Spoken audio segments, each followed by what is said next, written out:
Hello everybody, I'm Professor Anna Reading and I'm Director of the Arts and Humanities Research Institute at King's College, University of London. A really warm welcome to Patriarchal Inscriptions, Female Bodies Contested, Invaded, Defended and Owned. We're really proud at the Arts and Humanities Research Institute to have been able to offer visiting professorships to Mariya and Toby Levan, which has been an important part of the development of this particular programme of work that we see coming together over the next couple of months. We think that this work really does provide a holistic approach to cross-cultural bodily patriarchal inscriptions and the ways in which NGOs, stakeholders, policymakers, academics come together in this programme is really extraordinary and will provide us with, we think, not just new insights, but a new way of thinking about this, practicing together and developing activist work in this particular field. My own work has involved a small project in which I've looked at the ways in which Western medical textbooks have routinely drawn out and therefore forgotten the clitoris in terms of the female body and anatomy, effectively incising it from knowledge during the process in which medical practitioners learn about the body. So this is then a flagship project for the Arts and Humanities Research Institute. We are an interdisciplinary institute with 13 research centres, but our real pride is in the fact that we engage with communities and do socially engaged research.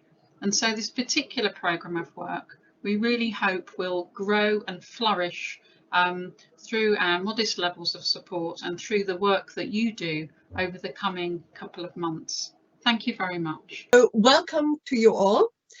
Very, very happy to have arrived at this moment.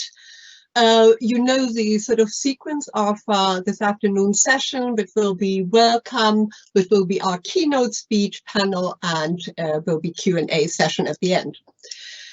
I'm Mariya. I'm the co-initiator of the research program Patriarchal Inscriptions, hosted by Arts and Humanities Research Institute, King's College London. I'm also the co-convener of our first webinar series, and we hope it's not going to be the last. It is an absolute joy to have you with us. Mind you, it is perhaps not what we had imagined, but what we hope that these webinars will serve the purpose, the important purpose of communication, exchange, debates, listening and learning, and will all of us give meaningful and constructive outcomes. Professor Anna Reading, just now the director of the Institute, provided for the host institutions welcome.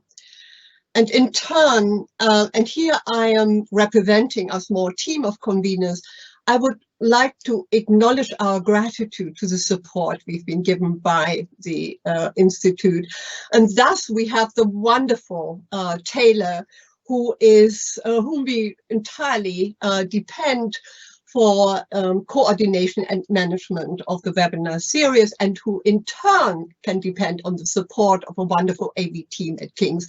So Brian and James, thank you, thank you, thank you. You're utterly indispensable.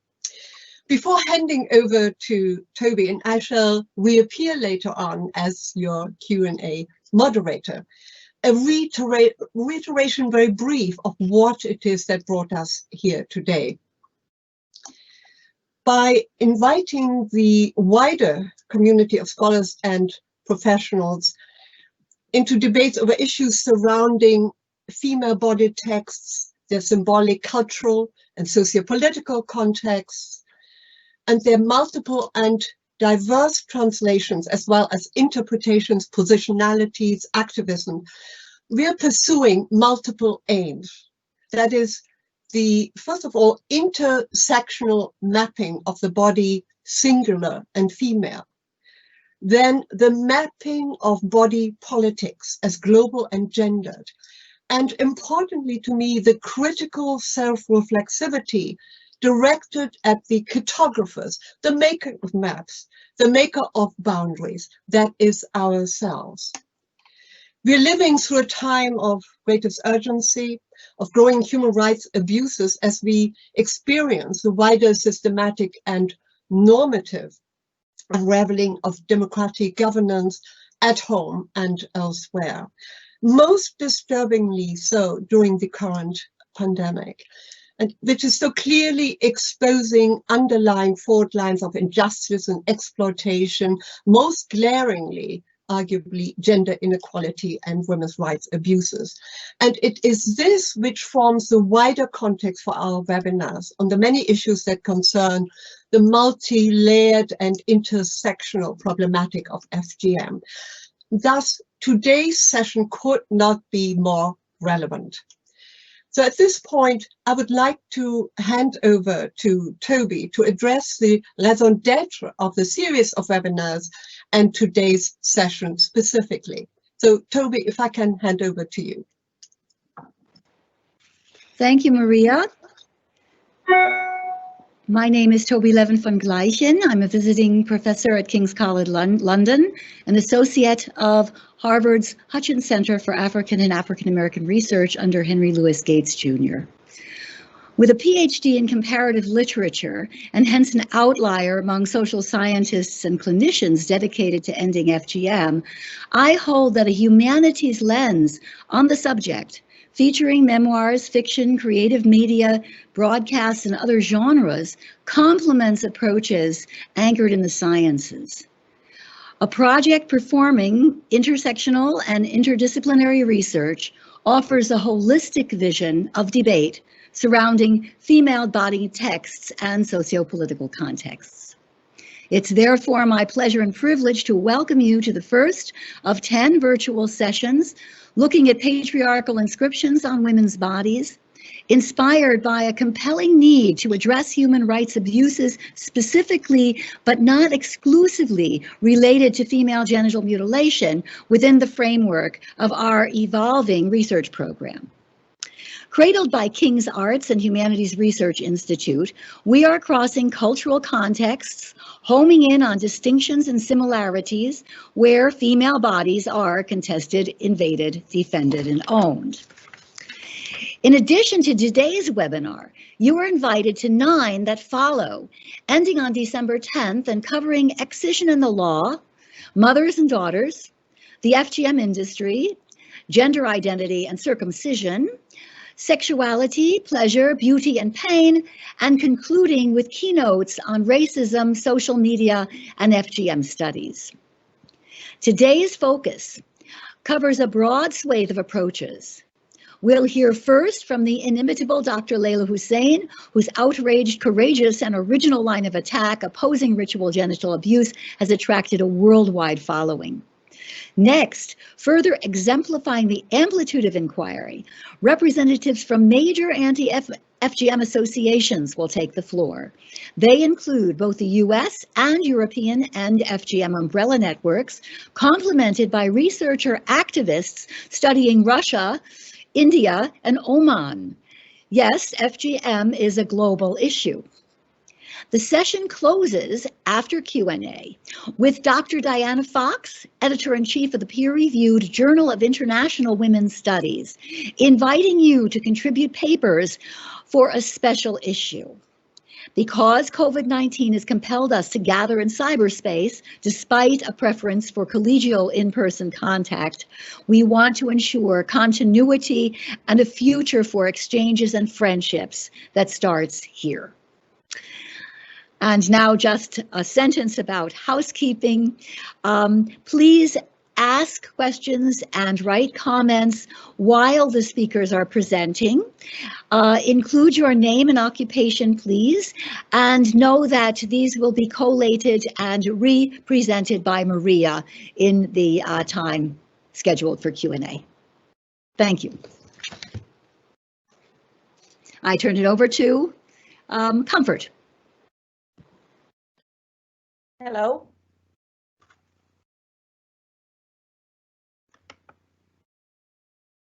Can you hear me?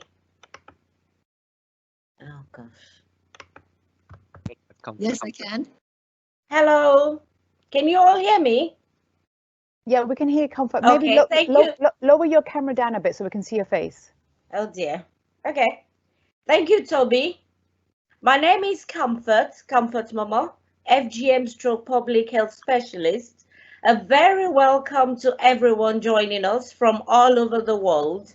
We are so delighted to have Dr. Leyla Hussein OBE with us today, as our keynote speaker. Thank you very much. Over to you, Leyla. Thank you so much, Comfort. And this feels like a reunion. I don't know about you guys, Comfort and Toby Levine. I've been involved in this for 18 years, and you guys were involved way before that. So it's good to see the fight still going. Thank you so much for having me as your keynote speaker today. And I think this conversation couldn't be more important than it is today. And I'm particularly pleased to be with you today because we're in a critical time for girls across the world. The coronavirus pandemic has been devastating in so many ways, and especially for the most vulnerable. Reports have highlighted how COVID-19 has affected girls and women and exacerbated already existing inequalities and sex-based violence. Sadly, this has included an increase in FGM, a collapse in the support available to those at risk and survivors. It is vital that we collect and share information about what has been happening and campaign for better provision of services. We will be living with COVID for a very long time, and we must ensure that tackling FGM and supporting those affected will remain a priority. Before we talk about the impact of COVID, I want to spend a few minutes talking about how the language we use about FGM is vital to how we can progress against it. We hear a lot about tradition, culture, religion, etc. But I encourage everyone to stop and think about what that really means. Just picture this. Girls are grabbed, pinned down against their will. Their clothes are removed, their genitalia is exposed. And that's before any cutting takes place. This is violence, it's child abuse. In most society, it's not acceptable to do this. But in communities where FGM takes place, there's a form of grooming that makes it not only acceptable, but necessary. We must challenge this, and we have to be able to say this is violent and it's child abuse. This process of grooming, of a forced acceptance of something so horrific, is very damaging. And this is especially in the case in Africa, where there's a lot of emphasis on FGM as a cultural or traditional practice. If a blonde white girl in the UK was dragged to the floor and had her genitalia cut, wouldn't it be violence, child abuse? Is it also violence and child abuse when it's black or brown kids? Why can't we give the same? Why can't we give the same to an African girl? Don't let people use culture and religion as a shield to hide behind. We must call out violence and challenge them to end it. And it's not just FGM. This is the only one way that we oppress women's bodies and sexuality. The same grooming, blurring of the reality happen around child marriage. And I use air quotes when I say child marriage. Sexual assault, domestic violence, in so many forms of abuse against women. We talk about child marriage. This is not marriage. A child cannot be married. It's rape and slavery of a girl to an adult man. We must be careful again how we use this language. How many of us work in development and we talk about child early marriage every day? But when we say marriage, it makes it a little bit okay. It makes it easier for us to talk about, but also it hides what's really happening, often to young girls. We must always keep the truth about what's really happening in our minds and challenge those to seek to obscure it. FGM, it's one of the worst forms of violence against girls because of the way it's done. This is violence. It's done in a public, and it's done to humiliate and oppress before a girl has a chance to grow up. Everyone knows that girls are cut, and often the actual cutting itself is a public act. The entire community is allowing the violence and telling that child her body is no longer hers. Therefore, it is no wonder that women, survivors of FGM themselves, and perpetrators become perpetrators on their daughters, do not talk about violence, but chose other language. As a psychotherapist who works with survivors, and as a survivor myself, I know this is deep emotional scar. Part of our healing as survivors is to understand what really happened to us. And part of the way we will end FGM in our community is to get everyone to understand this too. This is why the language we use is so important. We must be clear what's happening, that it's happening to children. Because when we talk about FGM, we'll talk about women. This is happening to children, but it also affects and controls all of us. As activists working against FGM, all of us need to be at the front line of this fight. And our language is one of the strongest weapons we have. I also urge against talking about FGM being a cultural religious practice, because as soon as we do that, we need to talk to the community and religious leaders. There are usually men in those positions who uphold the system that rely on women's oppression. FGM is part of that oppression and will not end until we tackle that whole system. And the system we are talking about, ladies and gentlemen, it's the patriarchal system. Those of you that know me really well, some of you in this call, have heard me say this many times, but that I would never, and I refuse to negotiate my body and the bodies of our daughters and all women with community leaders. I have rights about what happens to my body, and all girls should have the same right to their bodily autonomy. FGM is a violent act. Laws against violence should be enforced to hold those responsible for it to account, just as we would with other forms of violence. Why is this any different? I wouldn't have to debate my rights to be assaulted and mutilated in the UK, so why should it be in the case of Africa and other countries? This cultural framing of FGM in Africa was one of the reasons I was concerned as we learnt of the scale of COVID pandemic. Girls in Africa are some of the most vulnerable in the world, and this is even before COVID, and their situation has worsened. During the pandemic, I have been holding weekly group calls with grassroots activists working across Africa. Hearing their updates has been extremely heartbreaking. I really cannot express how terrible those calls were.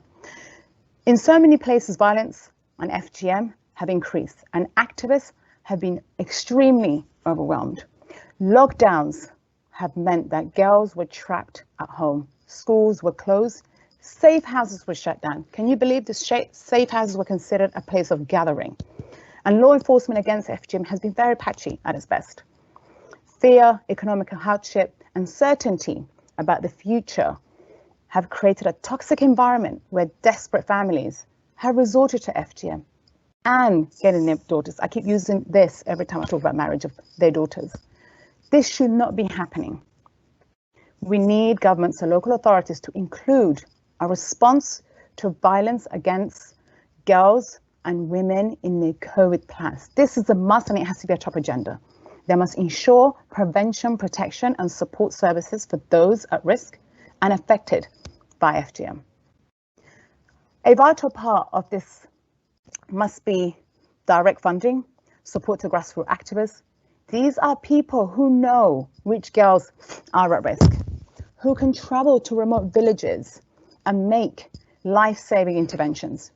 We need flexible emergency funding that goes directly to the activists and which enables them to help those most in need. We must learn the lessons from COVID and make sure we don't repeat these mistakes. We're going to put so many other girls at risk again. Alongside this, we need a clear long-term strategies. We know what works. Many of us have been making progress against FGM. A lot of you are actually on this call right now, and I'm very proud to be part of that community. Over the past decades, But the pace of change is extremely, extremely slow. We need to scale up, invest on what works. Stop funding vanity projects and support community-based work. We know grassroots work absolutely works, but we need to be honest, this is violence. We cannot keep using the PC language. What needs to be done is not glamorous. It's hard. We need to roll up our sleeves, you know? Working with, grassroots activists, day-to-day work is extremely difficult. Our job is to support them and make sure there's a local infrastructure, and political will is absolutely important. We also need to put in place well-being programs. As an activist myself, who's also a psychotherapist, well-being programs at grassroots is absolutely key. This is hard work. And those at the front line pay a very heavy emotional and physical price to their work. Basic support, like paying their wages for their work. Absolutely, why shouldn't we? They're putting themselves at risk. Providing technology. One of the things we found out while we were doing this emotional well-being course, some of them didn't have laptops or telephones. They need to stay in contact, they need to be connected and get help. Facilitating local networks and running emotional well-being support groups is key. This is not rocket science, and much of it's low cost, but it's revolutionary. It will enable the activists to reach more people, to work in a more sustainable way and avoid burnout. And most importantly, it will accelerate the work to end FGM and all other forms of violence against women and girls. There are 9 years left to achieve the Sustainable Development Goals by 2030. COVID has been a big setback, a very big setback, but it's also a wake-up call for us all. Let us use it to galvanize action and take radical decisions. We will not end FGM by being timid or repeating the mistakes of the past. Our girls deserve much better than that. Thank you. Thank you very much.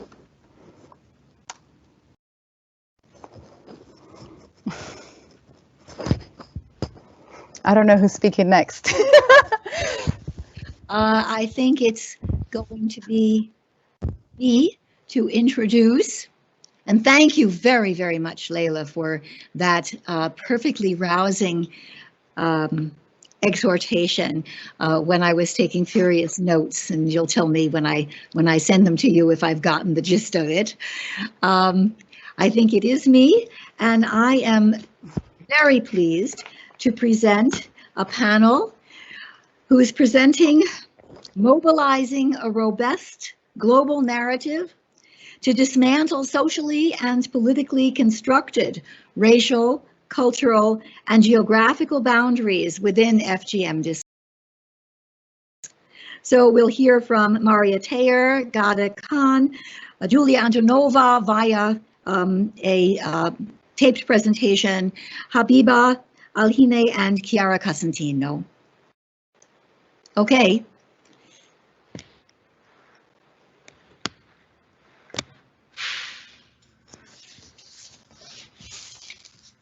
Thank you, Toby. I think I'm up first in the panel. Hi, everybody. My name is Mariya, and welcome to our panel. We're actually, can we go to the next slide? If that's possible.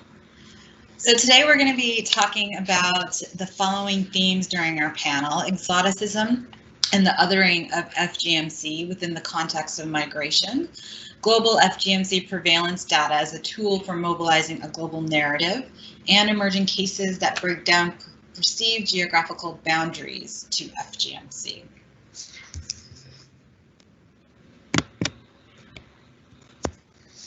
But to begin with, I wanted to start off this panel by telling you a little bit about myself and my story in connection with today's panel themes. My name again is Mariya, and I was born in the US, and my parents migrated here from India back in the 70s. Also at the age of 7, when my family went back to a trip to visit relatives, I underwent FGMC myself, or as it was called in my community, Khatna.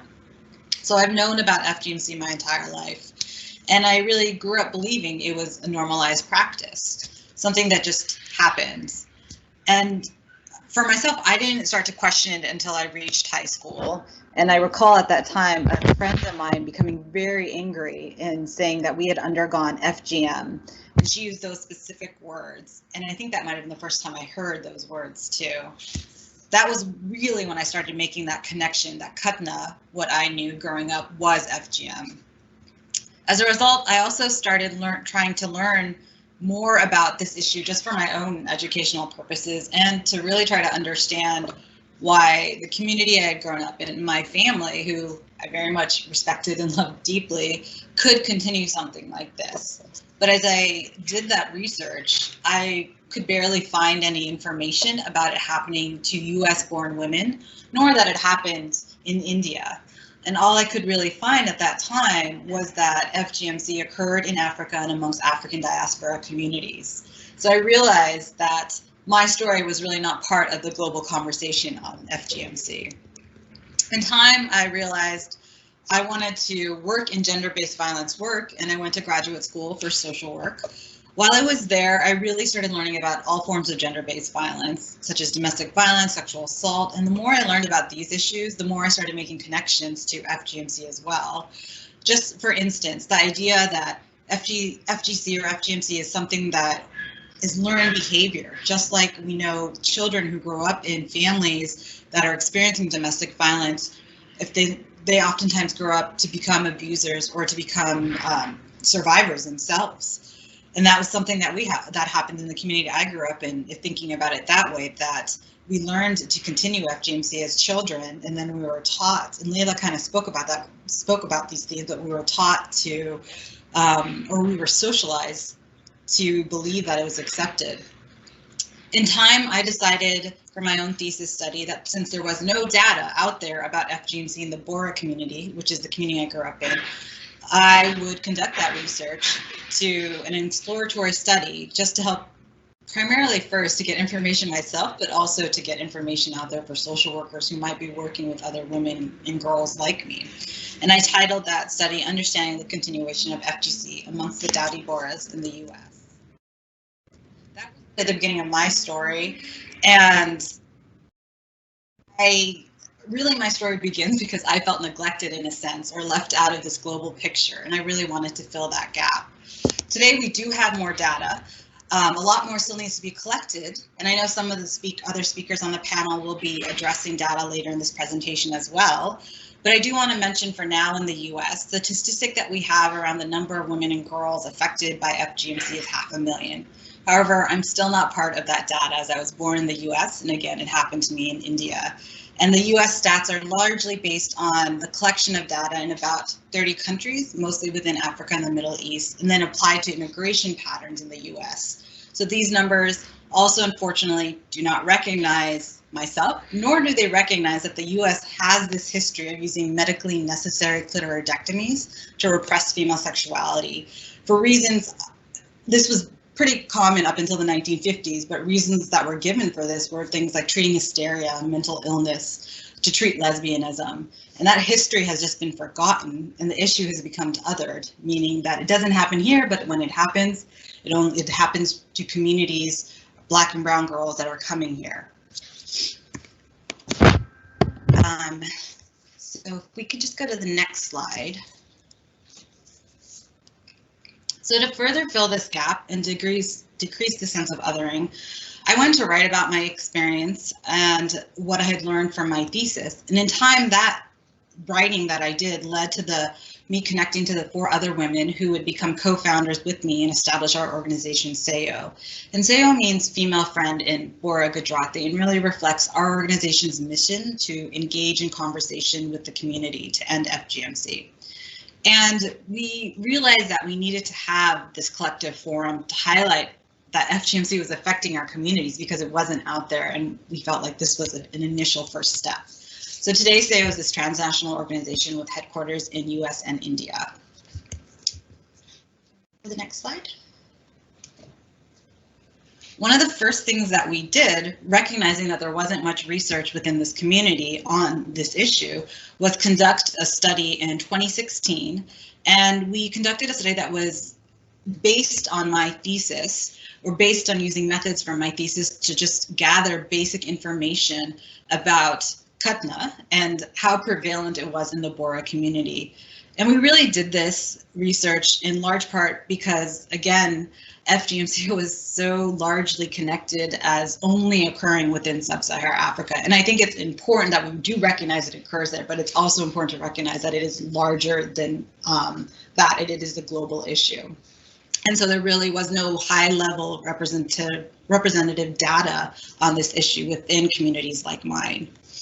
When we did our study, we had over 400 women respond, and we ended up analyzing over data of about 385 participants who had grown up in the Bora community and who are located around the globe. And one of the unintentional things that we found was that the study actually opened this door as a conversation starter, and that people were sharing the link to the survey and really encouraging other people to fill out the study, which was just something that we didn't really think of when we created it, but it spoke to this need that people are wanting to address this issue publicly. Can we go to the next slide? So on this slide, there are some of the results of the study, but I wanted to highlight two specific things that we found. One of them was that of the 385 participants who took it, and all of them grew up in the Bora community, we found that 80% had undergone Katna, which confirmed for us that FGMC was prevalent within this community. The other stat I want to point out too is that we found that the majority of folks in the community who responded to the study said that they did not want FGC or Katna to continue. 81%, in fact, said they did not want Katna to continue. So what our data showed in this community was that there was an experience that we often refer to in social psychology as pluralistic ignorance. So it's this term that refers to this idea that no one wants to believe, but everyone thinks everyone believes. And that's why it's continuing. And what we found really was that while a majority of people did not want it to continue, there were certain challenges, such as a fear of excommunication or social stigma from the community that in part led to them continuing it as well. And we recognized that FGC had become this social norm within the community. We really needed to work to reframe the idea away from FGC being culturally accepted into this idea that it was a harmful practice that needed to be discarded.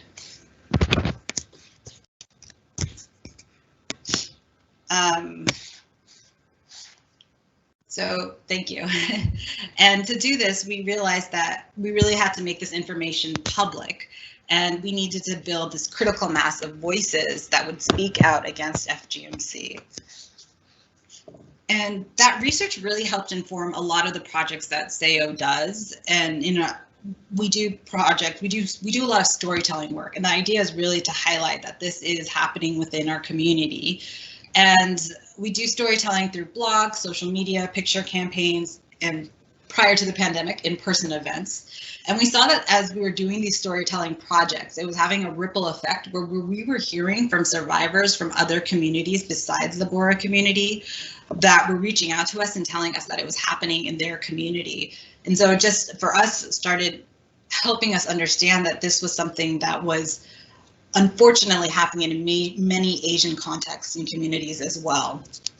One project that I just want to highlight that we've been working on is called the Voices 10 FGMC project. And we started this project in 2018 with an organization, Story Center, and it's a digital storytelling project that brings survivors together to create a safe space where they can really surface their personal experiences of FGMC.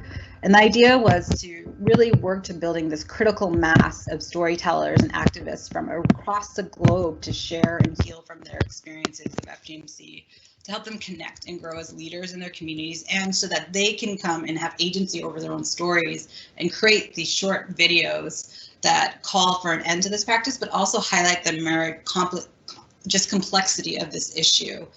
So some people chose to talk about their actual experience. Other people chose to talk about their complicated relationships with their family members. We had a couple stories with mother-daughter relationships. Other people would speak about the mental harm, emotional distress that they experience in their adult lives.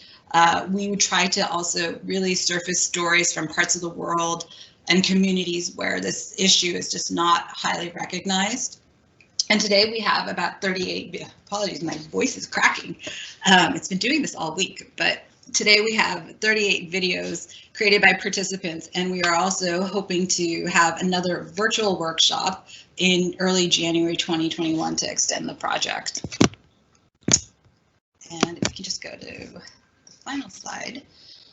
Another more recent project that I just wanted to highlight quickly was we did this project in connection with Story Center, and it's a follow-up to our Voices project, but it was in recognition of the times we're living in with the pandemic and then the ongoing racial justice movement that's happening in the US and around the globe.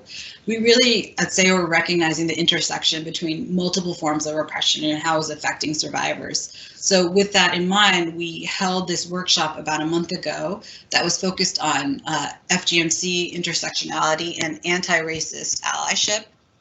And we really found this particularly important as the issue of FGMC we recognize is often racialized, where there's this distinction between good FGMC and bad FGMC. And FGMC that is considered, that happens in non-African countries, we found is often characterized as distinct from FGM in sub-Saharan Africa. And when it was done in Africa, it was deemed as barbaric, but what was being done elsewhere was less so. Thus, in this, this moment of racial recognizing, we found it very important to understand and highlight that, and to just also recognize that this is an issue connected to anti-Blackness too. So the workshop went really well, and we will be working with those participants and hopefully releasing these stories later on. But overall, I just want to say that the idea of othering, I think, involves not only recognizing that FGMC happens globally, but also recognizing all the complexities and nuances of FGMC and how it often affects people in their lives. And that is the idea I really wanted to just convey during my time to speak during this panel. So thank you so much for that.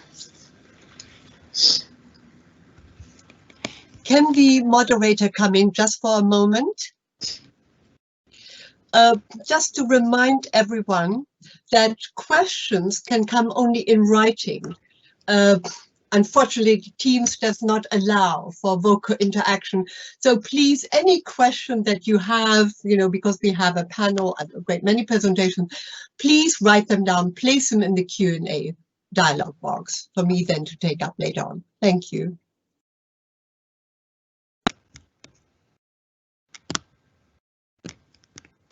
Ghada, I think you're on. Can everyone hear me? All right, wonderful. So my name is Ghada Khan, and I am a professor at the George Washington University Milken Institute School of Public Health, and I will be presenting the global report on FGM, which is FGMC, a call for a global response. Next slide. First of all, I'd like to acknowledge my fellow authors and colleagues who have put together this report, from Equality Now, the End FGM European Network, as well as the US End FGM Network, and of course, all the survivors and activists who've contributed their stories and powerful experiences to this report. I'm going to walk you through the background of the report and the aims that we had for the report, the methodology, the results, and of course, the takeaways. Next slide. So first of all, we all know that FGMC is universally acknowledged as a human rights abuse. And as Dr. Hussein mentioned, like other forms of sexual and gender-based violence, FGM transcends all racial, religious, geographical, and cultural boundaries. However, despite the mounting evidence that FGM is indeed global, we are seeing that the global prevalence of FGM is underestimated, since the majority of the data we have is coming from only 31 countries, where it's estimated that about 200 million girls have experienced FGM and are living with FGM. However, the majority of these countries hail from Africa, although we do know that this is a global phenomenon. This lack of global awareness also has limited political will, action, and investment and protective measures for women and girls at risk.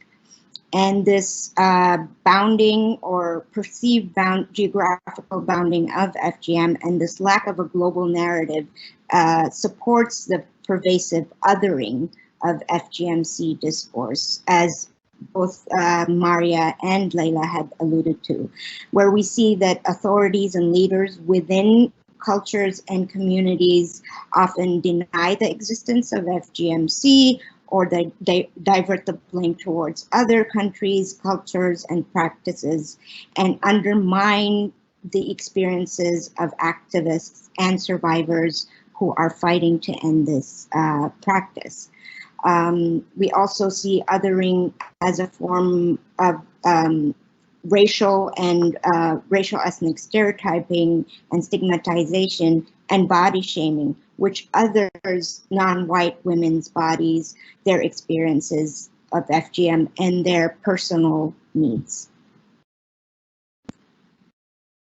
And just a quick note on the concept of othering within the context of migration, where Mariya had eloquently spoken about.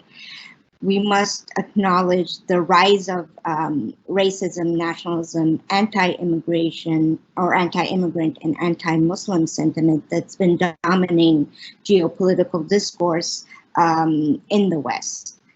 And where we're seeing FGMC being contextualized by the concept of migration, such as within the EU or North America, Australia, we need to pay special attention to the impact of ongoing trauma, stigmatization, and othering of FGM survivors who identify as Black within this historical trauma of centuries of slavery, colonization, structural inequalities, and racialized stereotypes. Because this stereotyping or othering and body shaming creates different forms of pathologization that negatively affects genital self-image and women's perceived the perception of the significance of their experiences.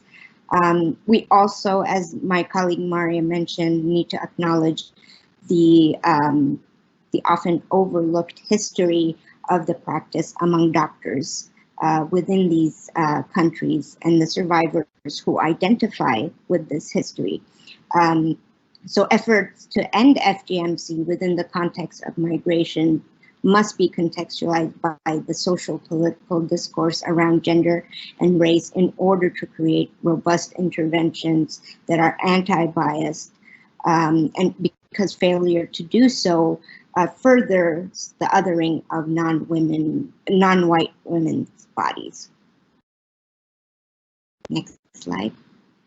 So our report aims is to actually provide this global overview of the available data on FGMC prevalence and laws in order to increase awareness and accessibility to this knowledge and data, and also highlight the perspectives and stories of survivors, while also galvanizing concrete actions needed to end FGMC globally to achieve the Sustainable Development Goals by 2030, but first and foremost, to change the FGMC narrative to one that is global, apolitical, and at its core, anti-racist. So just walking you through the methodology for the report presents an overview of secondary data collected from that was publicly available up until January 2020, where our data sources from different countries were identified using varying search criteria based on the type of data, which are 3 different types of data: representative household surveys, peer-reviewed data, and articles, as well as grade literature. And based on the data collected, the data was further categorized into 4 distinct categories of FGMC prevalence data. The first category includes countries with available data on FGMC from nationally representative surveys such as DHS, a mix, and that the data gathered for this was definitely predominantly from the UNICEF global database. But we also found country household surveys from Zambia that were not included in the UNICEF database. Category 2 included countries with available data on FGMC from indirect estimates, and those included national articles on national and regional indirect prevalence estimates, and those are predominantly within countries with where there's a significant population of women and girls originating from countries where FGMC is known to be common. However, we again want to emphasize that there is historical evidence of practice also within those countries. Category 3 included countries with available data on FGMC from small-scale studies, and these our criteria was to include studies that were published between 2000 to 2019 that either had a minimum sample size of at least 25 survivors from the country concerned, or where qualitative studies documenting the existence of FGMC within a community or country were all published within peer-reviewed journals. Category 4 included countries with available data on FGMC from media reports and anecdotal evidence. Or any reports or articles that could not be included in category 3. Next slide. Also, what distinguishes this report is that it also centered on the voices of survivors and activists from these different countries all across the globe, including some of my colleagues who will be presenting today, Habiba from Oman. Next slide. So our results showed that in addition, as we know, the global narrative has been centering on 31 countries, but what we saw was there are at least 92 countries across the globe where there's current available evidence of women and girls living with FGMC or who are at risk of FGMC, and so that essentially, FGMC is present on every continent except Antarctica. We have 32 countries that fell within the category 1 with national representative data. We have 32 countries which predominantly included European countries, the US, Australia, and the Western countries, where FGMC is largely known to be practiced by diaspora communities. We have 15 countries who have conducted these extensive small-scale primary data collection studies, as well as 14 countries where we do have evidence from reports, media, and anecdotal gray literature on the presence of FGM within countries. And this is just a start as data and evidence keeps coming forward about additional and more countries being practiced. Next slide. So this is just to provide a visual again of the global prevalence of or presence of FGMC across the globe, and again to highlight how this is something that we do know is a global issue. Next slide. And this slide actually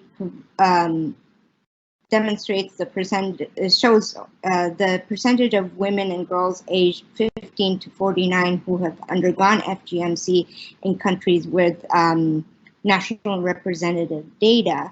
and it's of course derived from the UNICEF database and UNICEF research. What makes it distinct is that it also includes Zambia here, and we are hoping for more and more countries to be included in the slide. I'm sure many of you are already familiar with this slide. It's just slightly different in that it includes one more country, Zambia, that has actually conducted a national survey through their sexual behavioral surveys. Again, since our objective of the report is to make data accessible, tangible, and digestible, we also broke down the data by regions. So if you do look at our report, you will find valuable resources where you can quickly access the data from each region, from each area, and know about the studies that have been conducted in those regions and areas for advocacy purposes. As when we're moving to the laws that are present, FGMC laws, we saw that about 55% of the countries, of the 92 countries that we examined, had laws present on FGMC, but about majority of those laws were coming from 28 countries in Africa. 41% of laws were coming from countries where FGMC is commonly practiced within diaspora communities. And in the Middle East, we see Iraq and Oman banning FGMC, and my colleague Habiba will be talking more extensively on that. And Asia and Latin America do not have any laws against FGMC.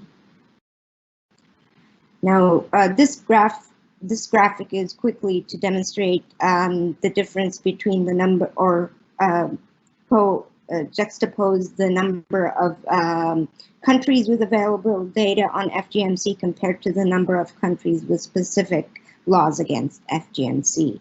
And it just makes it clear that the majority, or 78% of countries that are in category 1 have laws, but that there is a need for more data or more research on how the laws also go hand in hand with more data and more awareness and more research on the prevalence of FGMC.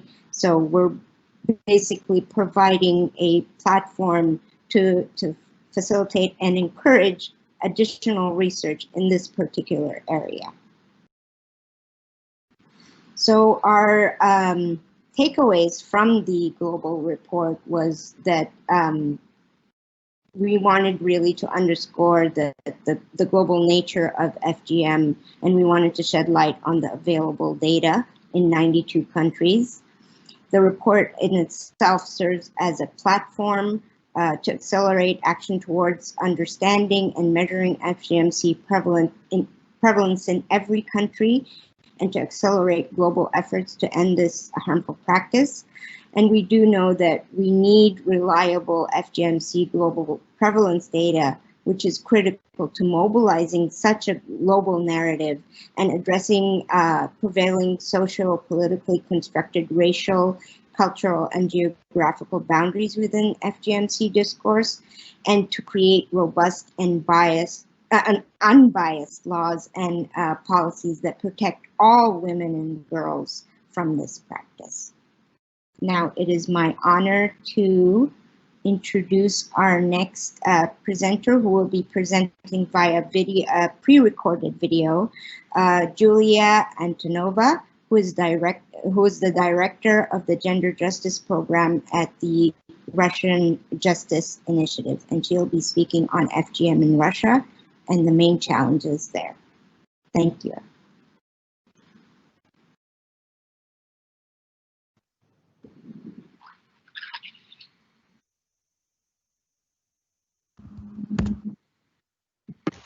Dear colleagues, thank you very much for inviting me to share with you our qualitative studies results. To our reports discussed female circumcision carried out for non-health related and non-medical purposes. FGM was being carried out secretly at home and at medical institutions and is still being practiced in several mountainous rural areas of East Dagestan throughout ethnic population of the Republic.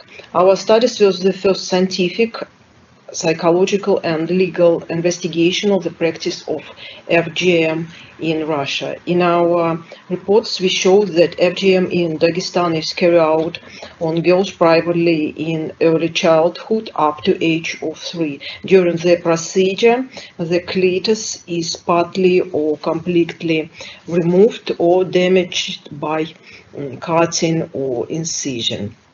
FGM is carried out in unsanitary conditions with a knife, scissors, blade, needle, or other available tools. FGM may have different short-term and or long-term health consequences.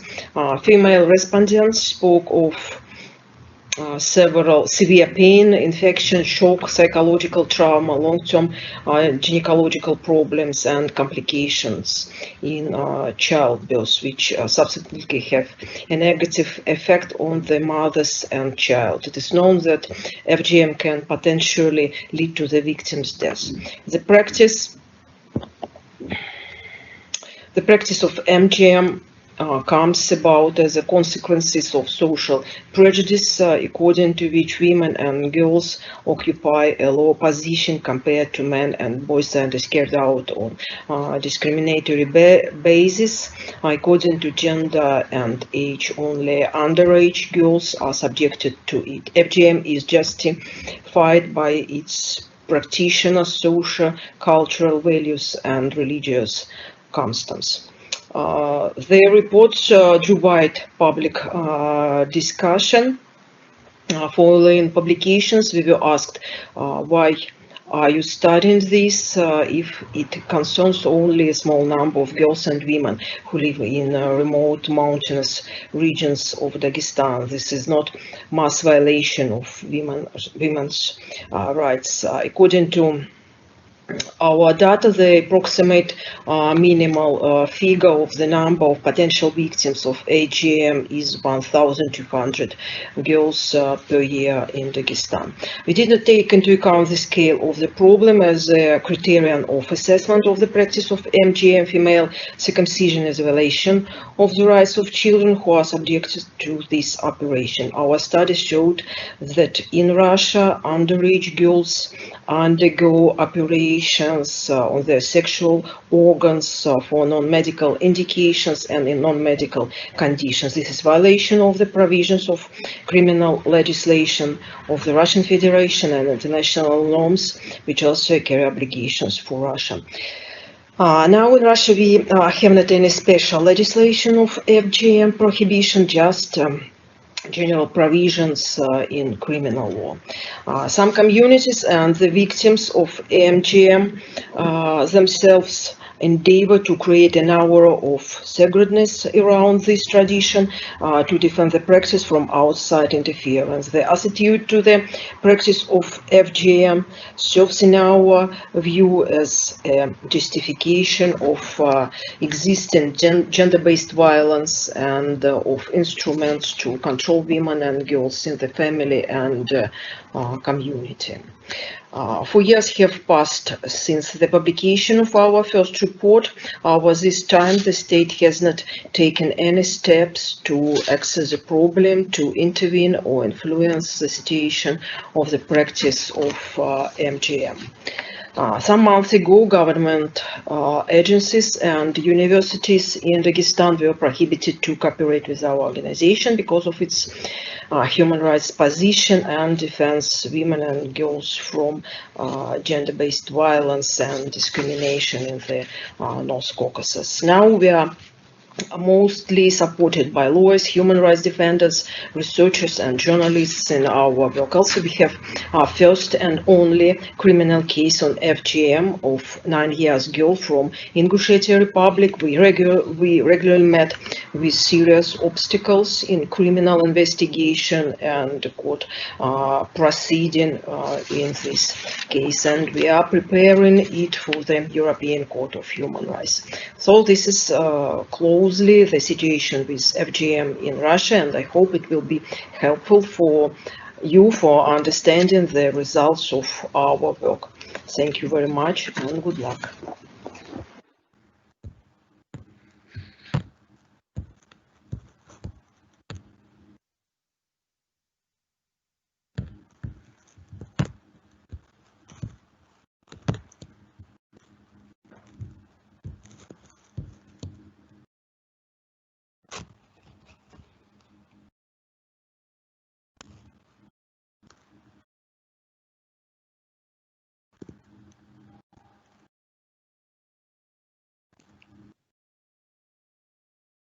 Hello, my name is Habiba Al-Hinai from Oman. I'm gonna speak about FGM in Oman. The Sultanate of Oman has seen great improvement concerning gender equality in the last decades, particularly in the field of education. The total Omani population 2019 published by the Omani National Center for Statistics and Information, NCSI, is 2,655,144. The percentage of Omani women constitute 49.6% of the Omani population in 2019. The NCSI indicated that the number of female live births in 2019 reached 42,458 baby girls and 686 cases of infant death. Women have come a long way from a country where girls were first enrolled in primary school in 1997 with an estimated illiteracy rate among women of almost 100% to an overall enrollment in 2018 with female literacy standing at only 6.2%.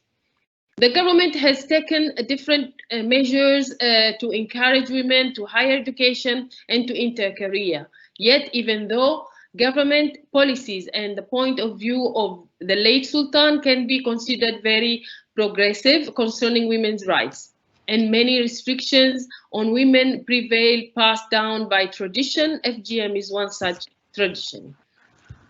While wrapped in extreme secrecy and discretion, FGM is causing great clamor and controversy in Oman. The government has recognized its existence and the need to eliminate it, yet the single noticeable measure taken was a ban on the practice in state hospitals. In 2005, the Ministry of Health planned to have baseline data on FGM in Oman by 2010, yet no such study has been published so far. There are rumors that studies have been conducted. However, neither researchers nor journalists were able to obtain copies from government institutions. Thus, the practice has remained behind closed doors of homes and shut deep in the heart of the circumcised women. As a result, it has been difficult to know where the practice still exists and where it stopped. It was commonly believed to be mainly spread in the southern province of Dhofar, with only small pockets on the north where it is still practiced. Non-survey-based estimated concluded 20 to 30% of Omani women were circumcised, an estimation probably way below the actual number. It was also hardly known how this practice was carried out and what its various consequences were. It has been even more complex to verify with certainty whether FGM was tacitly approved of by the majority of Omanis, and to understand the stance of the government as several women reported having been circumcised inside state hospitals and clinics. Strangely enough, after I published my study online, the opinion of religious figures in support of FGM was strongly present. Individual judgment, known in Arabic as ijtihad, and interpretations by unreliable sources spread pro-FGM standpoints as part of backlash against my study. All this is rooted in the silence that surrounds this practice and the people's shyness to address it, while no easy way is available to verify information about FGM. New restrictions were also announced to prevent the implementation of opinion studies and polls without obtaining approval from the NCSI. Moreover, civil society organizations are being passive. The Omani Women's Association, with 59 branches in all provinces and states of Oman, is reluctant to tackle such issues directly related to women and children by conducting studies and research and launching awareness campaigns and support programs for FGM survivors. The data of my study was collected in October 2013 through a questionnaire answered by a sample of 100 females and 100 males in the capital of Muscat. Additionally, comments and discussions which evolved out of the interview situation were reported and analyzed. Slide 1, please. The Omani Child Law, new regulations were issued on August 2019, which identified traditional practices harmful to the health of the child, which included the FGM practice. However, whoever violates Article 17 and 20 of this law will be punished with imprisonment for a period no less than 6 months and not exceeding 3 years. Next slide, please. When I reviewed the Ministry of Social Development website for the cases that can be reported under the Child Protection Programs, which are psychological abuse, sexual abuse, neglection, and physical abuse, which included, which is specified as hitting, shaking, biting, kicking, burning, ironing, poisoning, suffocating, restraint, FGM was not mentioned or included. Next slide, please. The percentage of circumcised women, this indicates the percentage of circumcised women in the sample, which shown that 78 women of 100 were reported to have been circumcised, compared to 12 who are not, and 10 who do not know whether or not they were circumcised. It is worth mentioning that all female participants who did not know whether or not they were circumcised are university students, and none of them were not married yet.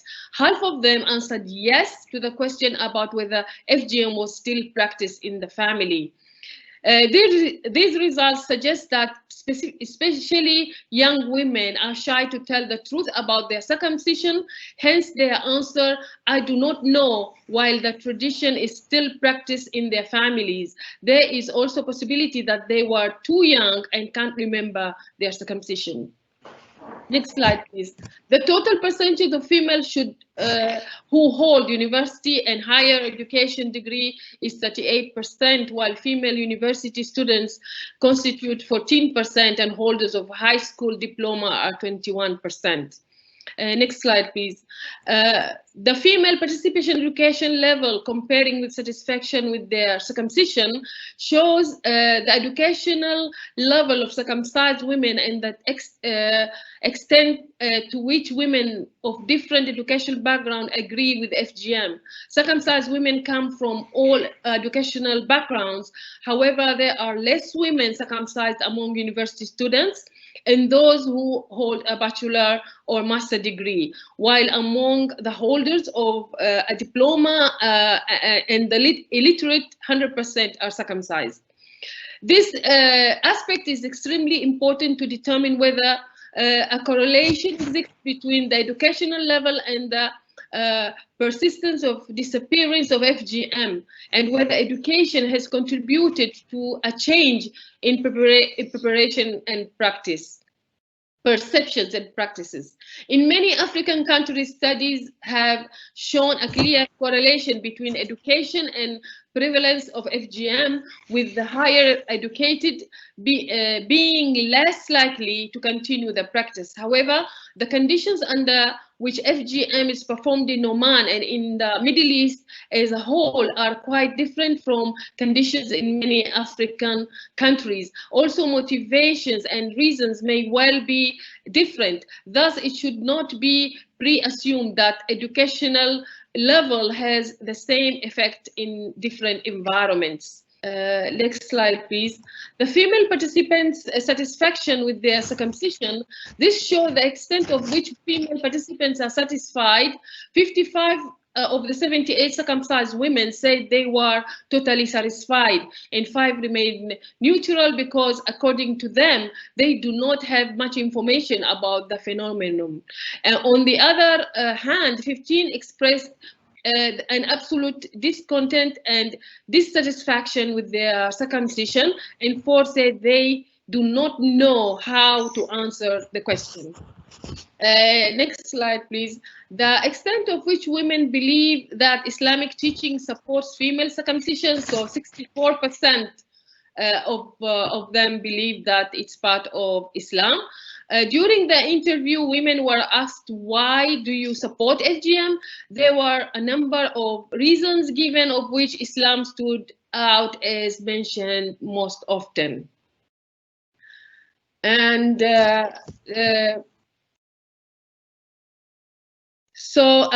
the current situation in Oman, FGM is officially banned in all public and private health institutions. The ban was not accompanied by awareness campaigns. FGM practiced secretly in private clinics, homes, and abroad. A complete silence on FGM from the authorities and civil society organizations. Only religious authorities are allowed to discuss FGM publicly. My FGM campaign was restricted to being held online. FGM support from highly educated women. No punishment enforced under the law.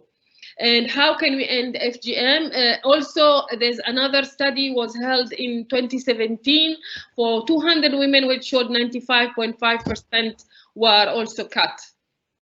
How can we end FGM? Reach out to conservative societies, stop spreading negative messages against the older generation, and young girls trust, approach moderate religious symbols, emphasize in law and applications, conduct a nationwide research and study on FGM, emphasizes that Islam is against FGM, enforce legislations that ban FGM, implement awareness programs and campaigns on FGM, provide support programs and care for FGM survivors, activate the role of Omani civil society institutions and women NGOs to include FGM in their future projects, allow transparent discussion on FGM through various local media outlets, and add FGM in educational curriculum and universities, especially the Faculty of Medicine, Education.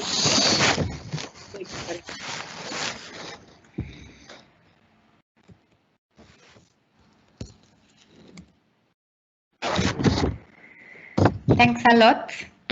Can you hear me? Okay.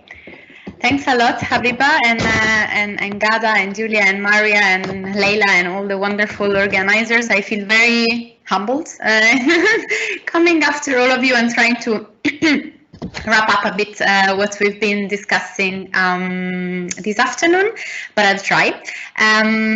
So my name is Chiara Cosentino. I am head of policy and advocacy for the End FGM European Network, and yeah, we were involved also in this together with Equality Now and the US and FGMC network in the putting together these reports, which featured also the studies of Habiba on Oman and Julia on Russia.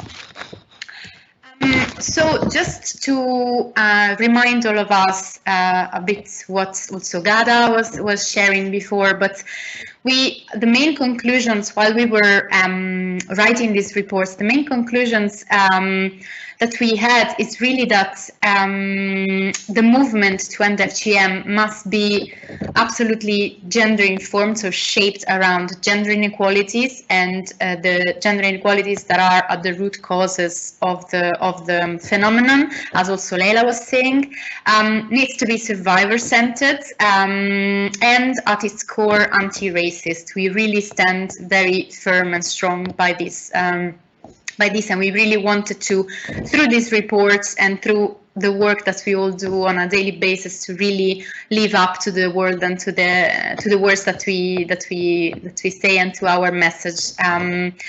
We also think it's very important to have to mobilize this global narrative around FGM, to really dismantle, as Ghada was saying also, socio-politically constructed racial, cultural and geographical boundaries within the discourse. As we were saying, we really need to ensure a global narrative, because this is also key to address FGM as within the response and within the wider discourse on sexual and gender-based violence, as also Leyla was mentioning at the beginning. And Habiba already mentioned a few recommendations. I would just want to add to deepen a bit the reflection on certain of the recommendations that Habiba already mentioned, but really we are, well, 9 years, as Leyla said, 9 years to go. It's not even 10 anymore, because we are at the end of this very weird year, which, as we know, had a lot of setbacks on the tackling of FGM. And so we really must increase investments. We must continue to support including efforts within all countries across the globe that center survivors and communities, that utilize deep and sound research, and that and we need to ensure implementation of laws and policies. So this is just to really wrap up on the reports. And the reports that we put together was really, as Ghada was saying, collecting all what is already there. So we didn't invent anything, but we did want to have a place to collect all the research that has been done so far until January 2020, to really ensure an informed advocacy and an informed work for all of us activists, and to really ensure that all this amazing research is accessible to the public. So we can give you the link of the report, of course, and you will find all the links in the report to all the research that we mentioned. But this is really to say that we, from this report and from the evidence that is already there, we really wanted to come up with concrete recommendations. And so we came up with 5 key pillars, let's say, of recommendations. And the very first one is to strengthen. We really need, as a lot of you before me said, we really need to strengthen the global political commitment to eliminating FGM, because this is really the key. This is the starting point. So either countries should renew the commitment or make a new one. But and this needs to really be done refraining from stigmatizing a single affected community, but really culture or religion, but really ensuring that all interventions that we do in this field recognize that gender inequality is at the root cause of FGM. We also have a call for urgently increased resources and investments to end FGM and support survivors. We all know in the fields that funding are hugely insufficient on this, and actually UNFPA has estimated at the beginning of this year 2020 that in order to achieve the Sustainable Development Goal 5.3, so the elimination of FGM between now, so 2020 and 2030, we would need a commitment from donors of 2.4 billion US dollars, while currently for the next 10 years there are not even 300 million. So we are missing more than $2 billion just, you know, working on, and this is a bit the problem, on only 31 countries. So again, we see that this is hugely insufficient if we really want to end FGM by 2030, and all governments in the world committed to this. So really, this is a call to put the money where your commitments are. I will talk a bit more about the third, because we thought it was very important to go a bit deeper into the research, since this is a symposium also for scholars and hosted by the King's University College of London. So it's really maybe more targeted to you, but I'm just going quickly to the other two, and then I'll come up to the third one. So our fourth recommendation would be to really enact and enforce comprehensive laws and national policies. Of course, we know that this is not enough, and this is absolutely not sufficient alone. As Habiba was saying, like, if it's not you know, paired with awareness raising and working with communities and with survivors, like, this is absolutely not sufficient. But it can have an acceleration in the social change if done in an appropriate way. So, and if it's really done with communities and not only for communities. So this is really, and with women affected, of course, and survivors. So this is for us really important. And finally, the last recommendation is really specifically for survivors, because to really improve the well-being of survivors and providing them the necessary support services. We know from this report that in 92 countries at least all around the world there are survivors, and they need the same standards of services, no matter where they live. You know, this is something. It's a basic human right. Human rights. So just going briefly through our third recommendation, more on research. So as you can see, really this we really need to increase and sustain funding for research as well, including, and this we cannot stress it enough, prioritizing countries where FGM is present, but that didn't traditionally, that have not traditionally been associated with FGMC, as it shows in the report. There are over 60 countries that are neglected from the official UN estimates.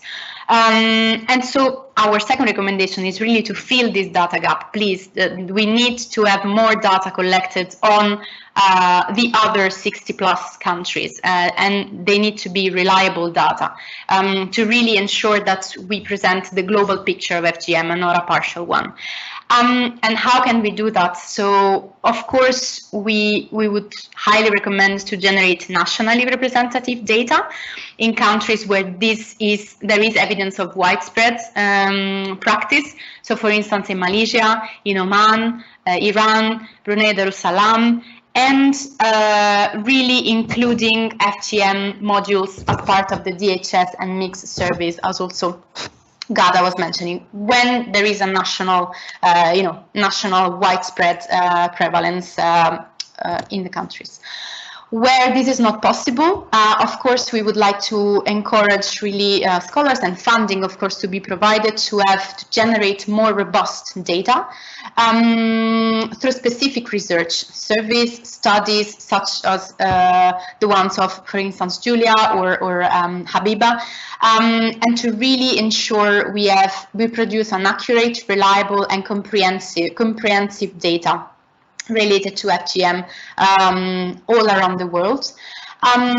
In countries where there are indirect estimates, such as the West, we really would like to encourage everyone to use more rigorous methodologies. and to utilize also consistent methods across countries so that this can be easily comparable, data can be easily comparable. And finally, we really would like to put out a call to encourage and the involvement of more academics, more health professionals, and particularly practicing communities and survivors in the process of data collection and research, because this is key. It needs to be a community-based and participatory approach. We need to all work together to ensure to provide a more accurate qualitative and quantitative information about FGM, and specifically, and this was a bit the aim of this report, also making it available and accessible to the wider public, non-scholar or non-academic public, to ensure really tailored and targeted interventions around the world. So thank you very much, and I'll pass the floor again to Mariya for the Q&A. Thanks a lot. Thank you